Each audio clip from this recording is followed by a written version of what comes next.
Hey, Superchargers, how are we? Right, I'm going to talk about this amazing subject today.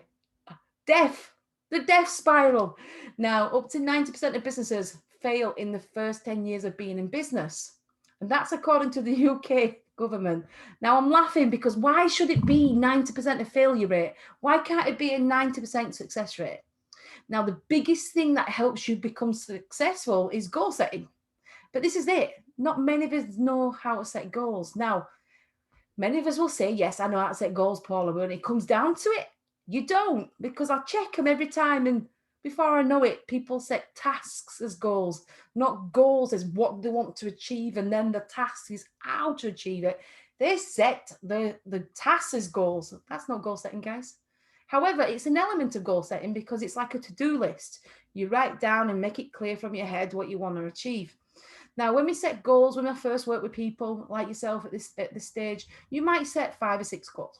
You have clarity, you're motivated, you're driven, and setting 5 to 6 goals is going to be awesome. However, you might get to a point where you start thinking, starting to get overwhelmed here.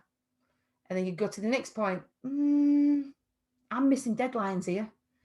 And then the next one is, I'm really missing my goals. I'm far off. I'm going to quit.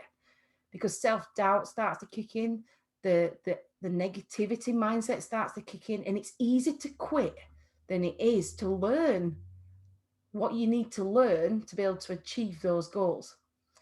Now, the biggest thing I always believe is the opposite. Learn on how to set one goal and master it. And then when you can master one goal, learn to set 2 goals and master them. And 3 goals. Now, setting a high level of 6 goals is high level, guys. High performers will do that, but they will make sure if they set a goal, they know if they set goals, they've got to achieve it because of the damage it does to the brain, the mindset. So if you're setting a goal and not achieving it, what you're saying to your mindset is this: it's okay to miss it. It's also not okay just to miss it, but also to quit it if it becomes too much. So by doing it the opposite and showing your brain that you love achieving goals, you can master achieving these goals, your confidence soars. You know what? You start getting addicted to the feeling of beating your goals.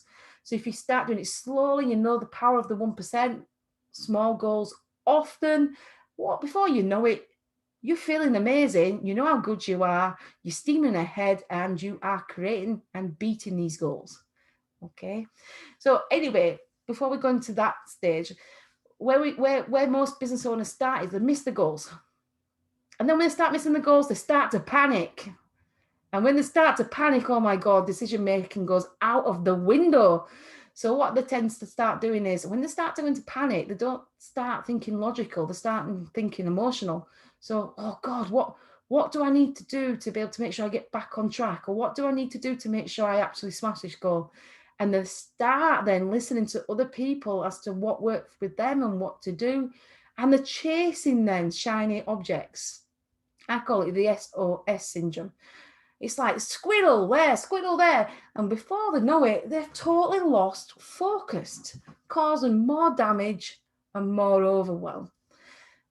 And then the next stage on that is they start to then, because they're burning time, because they've been fanning about with chasing the shiny objects, they're burning time and they're burning cash. And now cash flow panic is kicking in. The cash flow, not having much money in the bank, or not having much money to pay the bills, or not having much money to invest in. So whatever it is, cash flow panic kicks in. And before we know it, we are spiraling out of control, guys. Now, what are you going to choose to do? How are you going to make sure that you don't hit the death spiral? What do you need to learn so you don't hit the death spiral? What do you need to know before you hit the death spiral? What do you need to grow into? So what person do you need to be able to achieve your goals? So I'm going to leave it there for you to ponder, guys. I'm going to say have fun, take care, and see you in the next session.